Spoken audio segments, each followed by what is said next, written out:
You're listening to 90 Day Soulmate with the relationship engineers, Jim Golnick and Lisett Guevara, only on LA Talk Radio.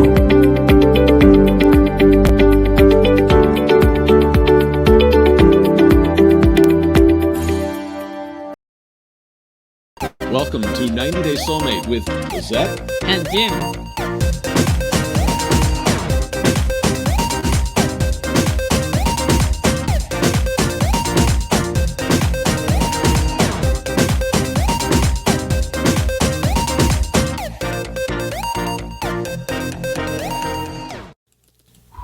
Today on 90 Day Soulmate, how Disney films impact our relationship beliefs.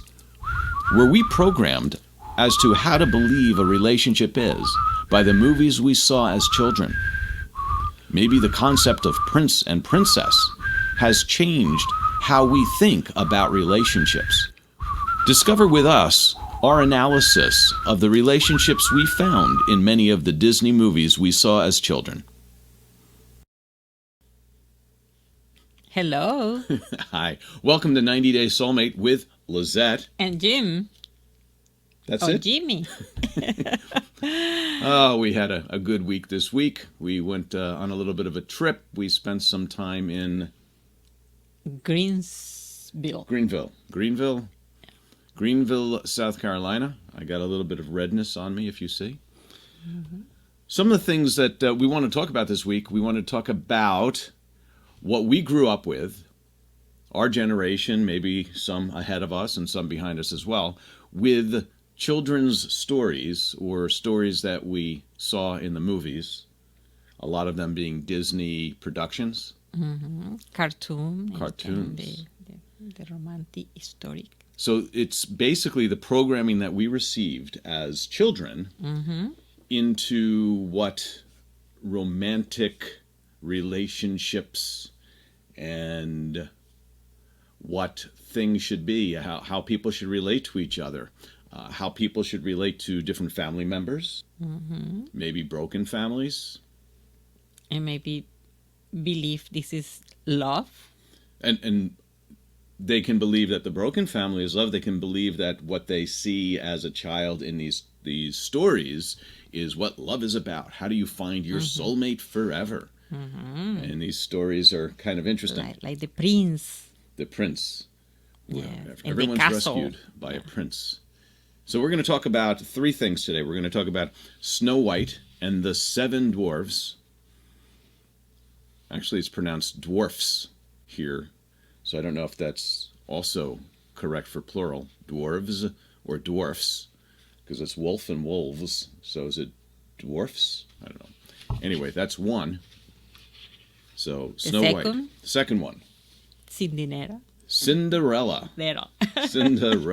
That's a difficult one for Lisett because double L and doesn't. In Spanish is Cenicienta. Okay. And I can't pronounce that, so we're even. But we're going to talk about that story, Cinderella. Everyone's really familiar with it and how that story is read and seen and projected. It becomes a model for us that's in the back of our head somewhere that we think, oh, that's a relationship. That's how we seek out love. And then lastly, we're going to talk about Beauty and the Beast, a story of how beauty conquers beast. Okay. Or something like that. So we're going to talk about all those. But we're going to first start off with Snow White and the Seven Dwarfs. And the storyline goes that Snow White is this young and up-and-coming princess who is beautiful and is living in the castle with her wicked stepmother, which seems to be a theme in a lot of these stories, that there's this wicked stepmother. So why most of these princes have a stepmother? That is my question. Why does a princess have the stepmother? Have their own mother. Right. The mother sometimes disappears. No. So not become prince because you lose your mama. This is the message. Don't be a princess because you'll lose your mother. So first it starts off with something very stressful, right? So there is no mother.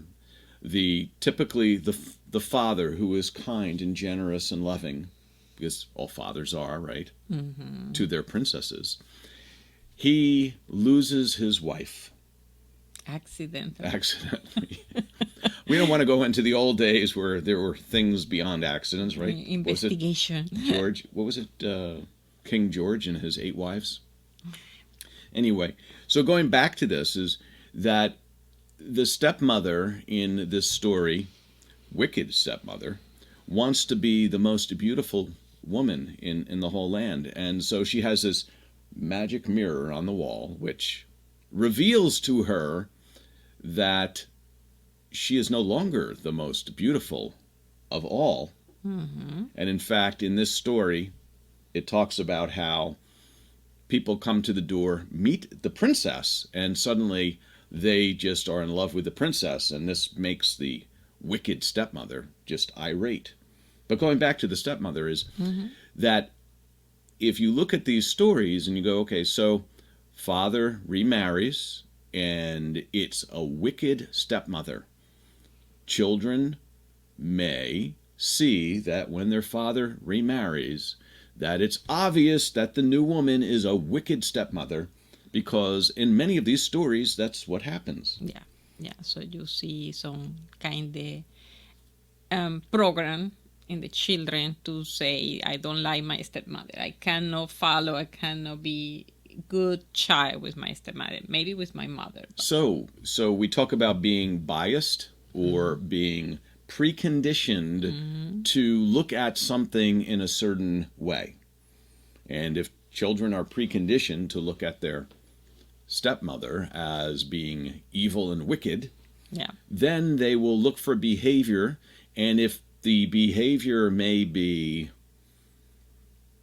neither good nor bad, they may look at it as being bad. So people will read into a situation what they want based upon their biases, their prejudging of people. And so is this a story that has now set us up for many years in the future, many generations also? So, and the other thing I wanted to say is that it is difficult, right, for a new mother, a mother who marries, not a mother, but a woman who marries a man who has children already, even in a divorce, right? So there's a lot more divorces going on. In these stories, it's typically death. In our life, though, 50% of people or 50% of marriages are ending in divorce. So there's lots of divorcees out there. That there's a lot of women who are stepping in, also men, but women stepping into the role of mother, even on a temporary basis, with children that have no biological connection. So you may not be happy with your own mother because she's being tough to you, but she's your mother. There's this biological connection. And I'll say for the majority of people, there's a understanding that, yes, she's tough on me, but she still loves me. Whereas the stepmother steps in and is a tough stepmother. There is no biological connection. There is no overarching, stronger connection than this, whatever the incident that's going on right now. Oh, this is it. There's no backstory. I didn't grow up with this person. They didn't raise me. They didn't nurse me. So there's not anything that mellows or moderates the situation with a step-parent. There's no connection that has gone on for years in front of that incident. It may just be you've just met the person, or it's a year later, and then there's that. So these stories that set us up for not getting along with stepmother, could be step-parent, program us for that. There's a lot more with this, such as what happens to Snow White. Oh, the interesting thing about this is the characters in Snow White. Snow White being they take a guess that she's a 15 to 17-year-old girl. Which, first of all, when these stories were written, when they were filmed by Disney or by somebody who made them into cartoons because they've been made over and over and over. They're in books. The idea of Snow White being 15 to 17, today you'd be like, wait a minute, she's finding a guy and going off to get married at 15 to 17. Okay? It's in another country. Other country. Yeah. But we go back to why 15 to 17 and what is the character. Snow White is possibly drawn by the Disney cartoon people in the 1937, I believe that's when it was, 1937 Wow. cartoon, whatever you call that, illustrative Yeah, cartoon. cartoon. Mm-hmm. Their production, Disney's production, she is drawn after, to look like, modeled after the average 15 to 17-year-old girl at the time. And there are many, many reasons for this. One is, so people watching the movie will see her as the average 15 to 17-year-old girl. So she's not like gorgeous. She's average. She doesn't have any amazing traits. She's spoken about as being the most beautiful, but she's drawn as the average 15 to 17-year-old girl. This enables people who are watching the movie to relate to her. So you think of a younger child seeing this relatively attractive 15 to 17-year-old girl and going, that's me, or that's going to be me. They see themselves in that position. And this is part of the creation. It's the creation, but you would, for doing a film, and this is true with all films, is you want characters that represent people, so people can relate to the characters. Yeah. So they have more of an emotional connection. Yeah. And it impacts them more. So there's a character here, Snow White, who is drawn to be and represent the average 15 to 17-year-old girl who people see themselves as, or somebody they would know or recognize. So there's a very close tie. Now, that person goes through all the scenarios. You know, she's kicked out of the castle where her evil stepmother is, and and I'm going to probably get this story a little bit wrong, but the stepmother sends her off into the woods with a huntsman, one of her guard, for the guard to kill her. And this thing blew my mind. But she's so nice and so attractive And the guy that he doesn't kill her. Instead, he sends her off into the forest, and somehow she meets up with the 7 dwarves. 7 guys. 7 guys. Wow, an auction. So now 7 guys, but they're 7 innocent guys. and they're kind of comical, right? So the guys that she meets, and what's interesting, everything's interesting, but what I see about this is here's 7 guys with 7 different types of traits, and we're gonna talk about them too. Which here, let me get to that page with it, is here, for all of us who don't remember these off the top of our head, I know a few of them: Doc and Bashful and Dopey, Grumpy, Sneezy, Sleepy, Happy. Did we talk about Bashful? We did. We talked about Bashful. But Doc, he's the head of the dwarfs. He's the in fact, I think he's supposedly the tallest of the dwarfs. There you go. He's about 3 foot tall. So going back to, someone did an analysis of this, looking at Snow White being the average height of a 15 to 17-year-old girl in 1937, and they pinned her at about 5'3" to 5'4", which made Doc the tallest of the dwarfs, being 36 inches, and then the smallest was one of the other dwarfs, who I believe was Dopey, at like 32.5 inches. So these are small men, small people, little people. Okay. Each of them having a trait. Let's talk about each one. Doc wears glasses, like me, Okay. and often mixes up his words. Okay. I did that on purpose. But he often mixes up So his it's words. like you. Like It's me. like you. Sure. Yes. So here's a guy who, if he's really Doc, and you go, okay, he's a smart guy, but it's hard for him to speak. He's the leader, and he has some good traits, and they're all nice to Cinderella. Sorry, not Cinderella. We're not there yet. They're all mixing maybe more. they're nice to Cinderella too. Maybe they're trying to get Snow White jealous. Stay tuned. Who knows? But if he's a really smart dwarf dude person, kind and considerate, well, there's a lot of attractive traits there. But he's 36 inches tall, and he's probably, quite the senior in age to Snow White. So the mean small people cannot be love of normal people. Right, because as Randy Newman says, no, I don't even want to go into that song. Okay. Bashful, very shy, but he's sweet. He's cute. He's very cute. I don't think he's that old, though. I think Doc was a lot older. I think Bashful's a younger dwarf. He has a small smile. He's one. Grumpy, biggest nose of the dwarfs. It's like the Jimmy Durante of dwarfs. He's got the big nose. And he's seen with one eye shut. Now, why would... because he's grumpy. That's it. Okay. Anyway, so sneezy. Let's go back to grumpy. Grumpy is somebody who's just like grumpy all the time. Grumpy.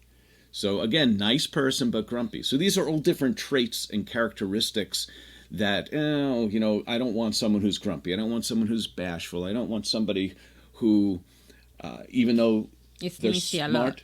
Also by Kobe is. They all had to wear masks for these times.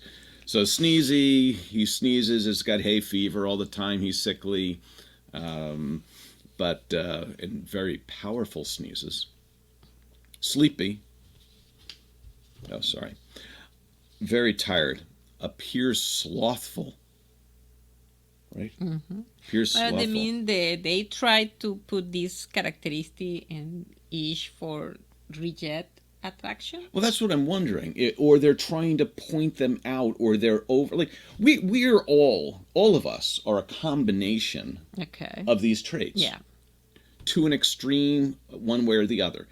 So we, like Doc, who wears glasses, we may have some things we're smart in. We may have difficulty in speaking at times, but it may just be a tiny bit of who we are.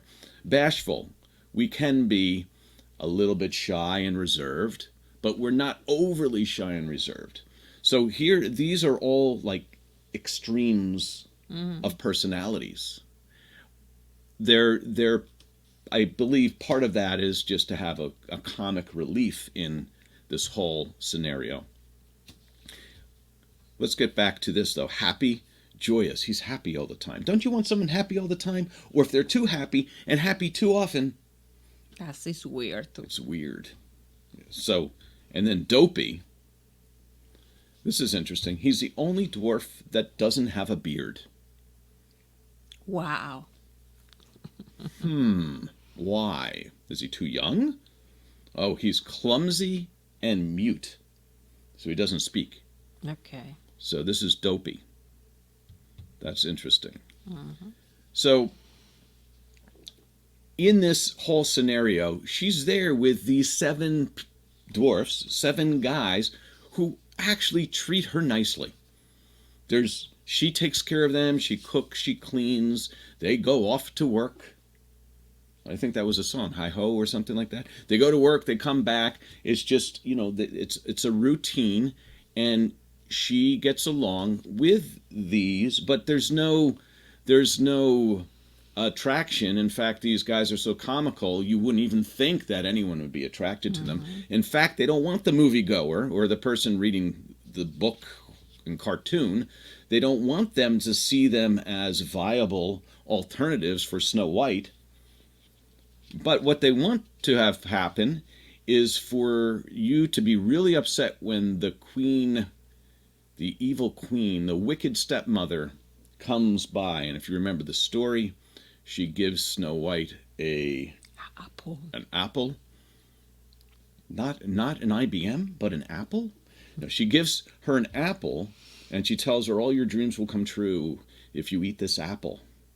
And she takes a bite, and she gets knocked out, falls asleep. And the dwarves are so upset when they come home and they find her what appears to be dead, and they put her in a glass coffin, and they leave her on display. Because nobody cook and clean the home. Yeah, now they're upset. Not because she's in the coffin, but who cooks? Who cleans? Oh, my. Good point. My. I wonder if that's the point that they were trying to get across with the story. Yeah. Don't mess with the help. What? What? So, but the whole point of this, I believe, is now here comes this prince. And I'm not going to go to the backstory on the prince. I'm just going to talk about he sees her in the coffin. He is so sad. He kisses her. So who kiss a body? Yeah, who kisses a dead person? body, especially one that's been under glass for weeks, if not months? I miss my dad. It's terrible. In the woods, in the forest, in the sun. With seven small guys going, come on, go kiss her, kiss her. I would, but I'm too dopey. But okay. He comes, he kisses her, it wakes her from her slumber, and they run off happy ever after. So if you are sleeping and you wake up and one guy and you say, I marry this guy immediately. Immediately. We saw know who is the guy. And what was her breath like also? But what does this guy have as a trait? He's a prince. He is good looking. He's got money, and he kisses her. That's it? That's you it. Don't need anything else? Now, all these other guys, Doc and Bashful and Happy. Working hard, doing stuff all day long. They don't have a chance. And it's small. But a good-looking, rich prince who wants to have affection with you, that's the guy you should stay with. Now, that's one story in our lines of stories. But program people believe this is the way that you can find your soulmate. You find your soulmate by looking for love in... Ooh, they're attractive. Oh, they're not. They're attractive. Oh, he's dopey. He's bashful. He's sleepy. He's working hard. No. But they work hard. But I don't care about that because they're not good looking. Oh, here's a good looking guy. Oh, and they don't have money. Don't have money. The other way. In any case, beauty and good looks keeps her alive. Stop her from being killed at the beginning. The prince who's attracted to her looks kisses her. He's in love with her, however. And then she immediately upon waking up goes, I'm going to go live with this guy. Forever. But they don't tell you about the rest of the story. We'll talk about some of the other stories when we get back on 90 Day Soulmate with Lisett and Jim. Jimmy.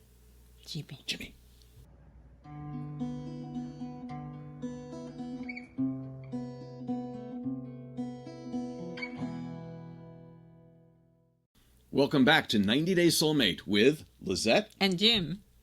Here on the air, on LA Talk Radio, on your YouTube channel, and or replay somewhere in the metaverse. This is where. I never metaverse, I didn't like. Okay. Anyway, so we're going to continue on with our childhood stories that have inflicted massive psychological damage on our species, or should I say our generation? It is generation. Generation. So, maybe not too much damage. Maybe it's been good for us. Yeah, maybe it's more than one generation, I guess. It could be more than one generation. Yeah. So the other would be, and we were talking about Snow White and how she goes off with this prince and, good-looking, rich prince. If there was one thing that rich folk could do to have programmed a generation of younger, typically girls, want to look for rich guys to marry, this kind of stuff would be like the propaganda you would use. I'm going to give Disney money to make a film of why young girls, as they get older, they should be looking for rich guys. Don't even worry what their background is. Don't worry if they're nice, but if they're rich, that's who you should look for. Yeah. So that's another thing here, is that you can look into Is there some kind of underlying did Disney do this because they just wanted to make a story that people would go see, or is there some evil intent, or as a result both or just as a result of doing these stories that they wanted everyone to relate to? Have they created certain traits amongst people, characteristics that I'm not going to say are good or bad traits, but have impacted how we have and how we look for relationships? Next, we're going to talk about Cinderella. Lisett said during the break to me, don't go through the whole story because everyone knows the story. Yes. I've never heard this story, Cinderella. What's it about? Quickly, she went to a party, lose the shoes, and some guy found her by the side of the feet. So at the party, she meets the prince at the party. These are the things that bother me. Okay, here is another time. Here's another one, right? So here is and again, she a girl, a stepmother. Stepmother, but she's got a father and a mother. The mother dies. The father remarries. The stepmother is kind and nice to her, and then the father dies. And dies accidentally. And after that happens, the stepmother reveals her true evil intent. So, forcing Cinderella to do the chores, wait a sec, this is kind of like Snow White again, doing the chores, doing the cooking, doing the cleaning. Cooking. So if you clean cooking, you become...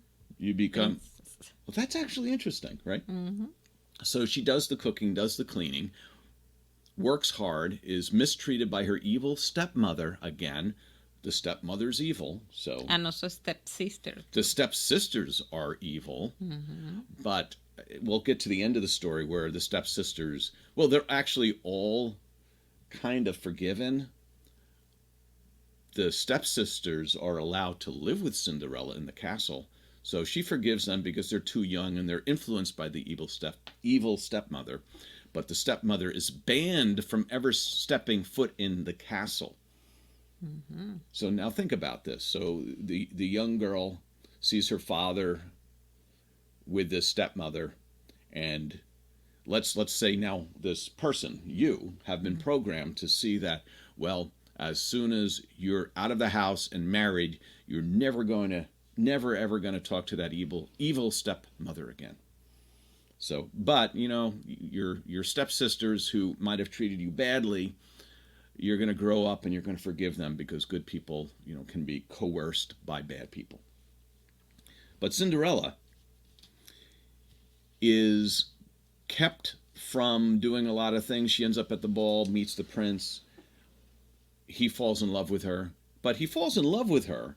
She's one in a beautiful dress. She's got these glass slippers. She's got all these mice that become her... What do they call it? Horsemen. They actually drive her in a big, what used to be... But she looks like rich. She looks rich. That's right. She looks like a princess.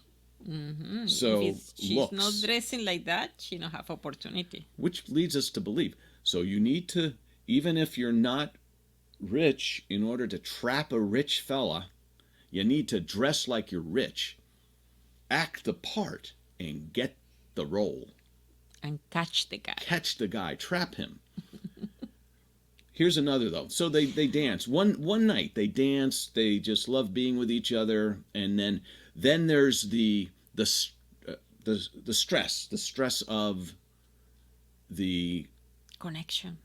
Well, the stress of the connections. He doesn't know where she goes. Where did she go? She don't have cell phone. Can't test.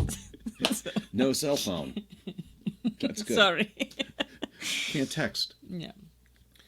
But again, she's being mistreated at the house, kept away. There's a lot of tension developing, and this again connects the audience to the situation, waiting for it to be resolved. The resolution is this: the shoe fits, you must marry it. If the shoe fits, you must marry it. I think is the story. I think it was what some of those lawyers got that little poem from. If the shoe fits, you must marry it. So he goes around. The prince goes around looking for the woman who lost the shoe. And so, again, this is the most frail relationship you've ever seen. Two people who visually fall in love, have a wonderful evening dancing. That's it. And now he's got to seek her out in the whole kingdom. It makes a great story. Mm-hmm, of course. If you're 5, 6, 8, 10 years old. Yeah, it's 1950. But again, it's how to go from having to work hard and clean your room and cook and do work for your evil stepmother. How to get out of that is to put on a really fancy dress and find a prince. A rich guy. So Marry in a this rich way, guy. Stay in the home with cleaning. You living in the new home and cleaning for the husband. But what's interesting is but you need magic. You need this fairy godmother to help provide you with the things that then will help you trap that prince. Mm-hmm. These are really messed up stories. Why? No, try to put the people believe and hope. Hope. Hope. So that's actually interesting. Yeah. So are these stories written to hope that we back in the 50s and actually back earlier is that there are a lot more people who would see a life of hard work. And today we have a lot less hard work. There's hard work. It's hard, but it's less. There's less of it. There's less physically demanding work than there was back then. So maybe this was appealing to the masses as a way of seeing, okay, I'm working hard today, but my tomorrow may come where I can get out of this.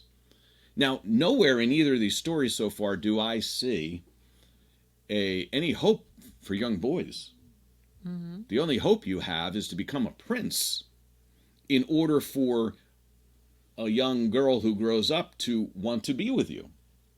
Exactly. But these princes, you don't really see a really deep personality developed. Mm-hmm. You don't see be kind, considerate, become educated, work hard, take care of your family. It's dressing, beauty, dressing, and go to the party. Go to the party also and try to meet up with this princess. That's it. This is the way. Easy. But you need some money to do that. I'm not complicating it. So what happened? They marry again. We don't know what happened. They marry. We don't know if they have children, if they don't. Divorce, and she become the stepmother of the other kids. Okay. Actually, that's kind of interesting. The Snow White was from 1937. This is from 1950. Maybe she's the daughter of Could be. Mm-hmm. Maybe. And then Beauty and the Beast. This is an adaptation, so the notes I have on this one are not necessarily from the original, but they will suffice for our analysis of Beauty and the Beast. Oh, backwards. Who knows? Without makeup. Are we going to do that again tonight? Okay. So what happened with this history? Beauty and the Beast. Here's another one here. Actually, this one doesn't start with the evil stepmother, but this starts with a guy by the name of Maurice. He's got it looks like a daughter, a stepdaughter. But he is rich too. No, this is you're talking about then. You're talking about the prince. But the Beast. Yes. Well, the Beast was a prince who was arrogant. Oh. Good-looking, arrogant prince. Okay. And this old woman comes up to his castle one day. Hello? And he answers and goes, "Get away, old lady." And the old lady's like, "But can I talk to you? Can I come in?" And he's like, "No, get away, old lady." And then she takes off like this wig and clothing, and she's this actually beautiful young woman who's like an enchantress or magical or something. And she says to him, "You treated me badly. Because you treated me badly, I'm going to condemn you to a life of being a horrid-looking creature that matches your personality."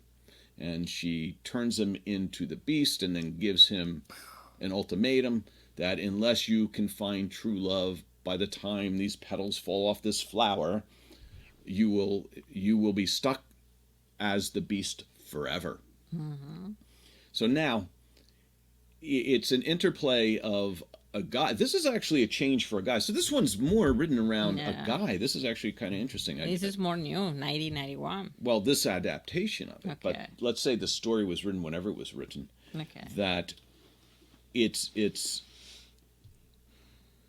if you say what is more, there are two things going on here. There is a character who's arrogant, who learns to lose his arrogance and really tries to support and help this young girl, as well as her uncle or whoever the guy is who is her older caretaker, guardian, that he sacrifices himself to help them, losing his arrogance through this process. And as far as that's concerned, I think that's a really good lesson. That this, as far as lessons go, is probably one of the better lessons. Okay. And it also takes it there's a lot of self-sacrifice that goes on in Beauty and the Beast. You know what? After today, in my analysis, in our analysis, I'm starting to like Beauty and the Beast as an actual children's story that is beneficial to both young men and young women who are trying to develop into concerned, caring adults. Okay. That for guys, don't be arrogant, because if you're arrogant, you'll be a beast.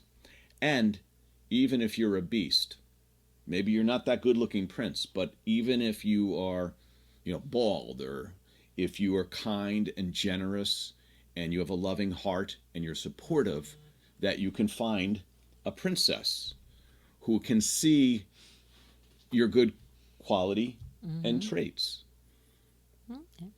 So what happened with her? So she's a prince, or she's what?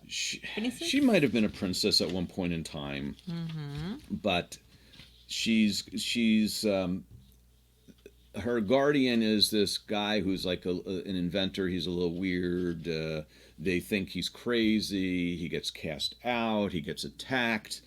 And when this all happens, he is in the woods. He goes to knock on actually, he doesn't go knock. He goes into the castle of the beast. And he goes wandering around the castle, and the beast catches him in the castle and is irate, and he locks him into the castle. And in doing this, I can't go into the details because I don't know them, but I can go into what happens is that somehow the girl, the young girl who is the person who is under the guardianship of the guy who's now trapped in the castle, convinces the beast to let her take the place of the guy, and that she'll stay in there forever, just to release, please release my uncle or my guardian. And he's like, no. When I say he, the guardian's like, no. But the beast accepts this, and I think she does this before knowing what the beast looks like. And she's so the castle is maybe it's good place to live. To be trapped. Be trapped in a castle with a whole bunch of animated candlesticks and stuff. Can be big party, spoons, whatever they are. She gets then stuck in the castle, but because of her sacrifice and other things that the beast sees, instead of putting her in the dungeon, he allows her to have free reign of the castle, gives her a room, and just says, whatever you do, don't go into this one area of the castle.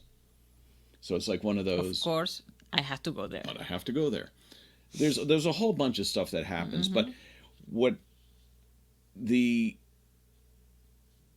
biggest impact of the story is he basically the beast gives his life, puts his own life on the line to save the uncle, as well as to protect her, because she's being forced to marry some guy by the name of Gaston, who is I guess like a hunter type guy, whatever his role is, who knows, but he's a dude who's like, you're going to marry me and I'm going to marry you and you love me and we're going to do it tomorrow and I'm forcing you to do this. And she's like, no.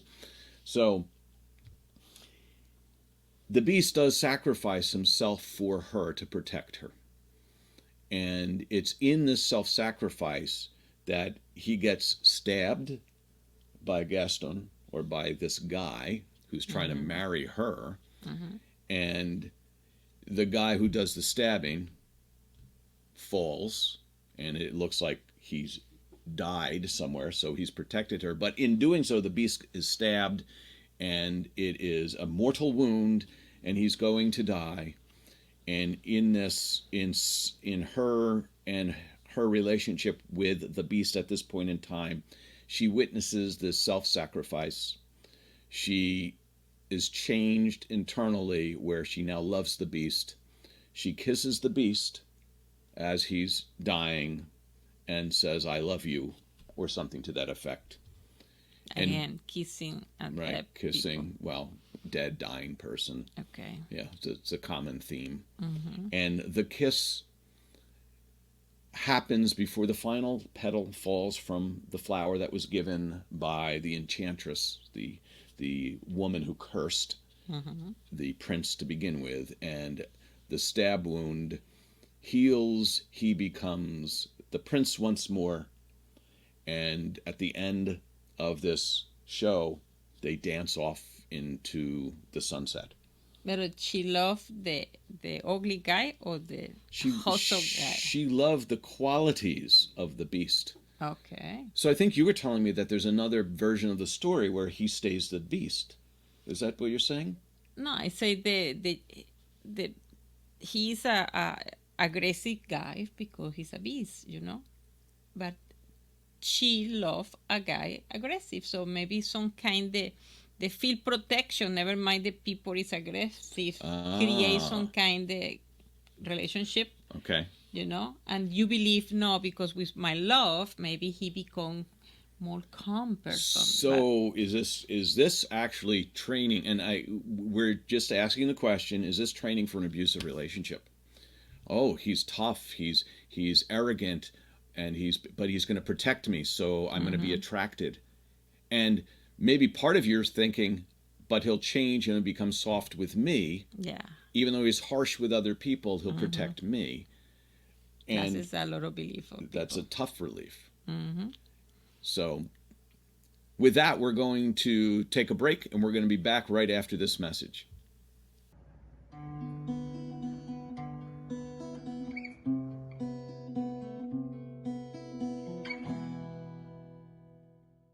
Welcome back to 90 Day Soulmate with Lisett and Jim on LA Talk Radio, YouTube, or somewhere in the universe. So today we were talking about childhood stories, and they're actually, we've seen them, and we probably have watched them with our children as well, that may have impacted and affected our generation and generations before and after us.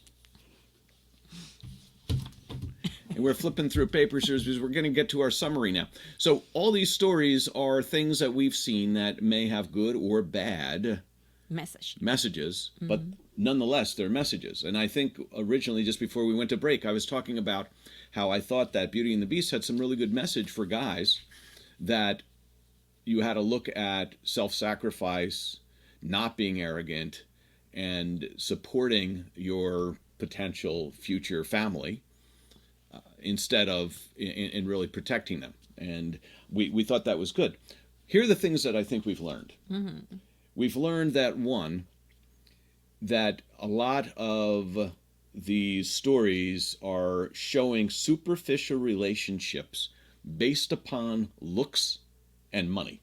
Yeah, that's is never show any kind of the good communication or any stuff. It's just looks good and have money, and this is the perfect person for you. And as we start off this show with, is that the characters that are put into these, is that the main character is always, like for some of these, one of the main characters is Snow White, Cinderella, they are an average 13 to 17, 15 to 17-year-old. They're fashioned after the average 15 to 17-year-old girl at the time they were written, to make people, the average person, feel similar or connected to that person. So if you look, and I'd say this is true with lots of movies, is that the main characters are always the most average people. Yeah. Now, average is also attractive. That when people are average looking, meaning average height, average eye distance, average nose size and stuff, that is something that psychologically has been shown to be attractive to the most amount of people, because there are people who are most like them. So when you go to a Disney movie or a movie and there is a 15 to 17-year-old cartoon person that kind of looks average but is good looking, you can relate to them. And now you are programmed to feel the emotions that they're feeling. And the other characters, we talked about Dopey and Sneezy and Doc, they become cartoonish in their looks, in their behaviors, to put us away from them and more aligned with the leading roles and the leading characters. And this is true of all movies, but especially of these that we're talking about. Snow White, Cinderella, having tough childhood. Not the second part of that is not only having a tough childhood because their mother is no longer in the picture, but they've got an evil stepmother. Yeah. We talked about that, is that the stepmother's portrayed as evil, and that is a program that has been put into children of many generations. Yeah, yeah. What is the third? The third thing is, we talked about Beauty and the Beast and the positive part of taking arrogance, and arrogance will get you nowhere. You'll become a beast, and the only way to get rid of being a beast is to self-sacrifice, support the woman, the young lady, their family, almost give up your life to support them. That I saw was a positive message. Yeah. The negative message in there was forcing a young lady to be in this castle and seeing that here is somebody who's aggressive, who was arrogant, who's a beast, but if I love them, they will change into a caring prince. And if they are arrogant, if they are aggressive at the beginning of a relationship, they may not act that way. It's forever. Right. Most people do not change their personality traits. They are long, stable traits.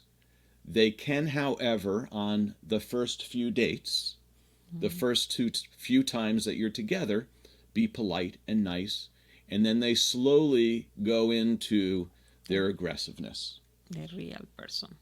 So we are actually really concerned with showing this as that it's possible to change somebody who is awful into a nice prince.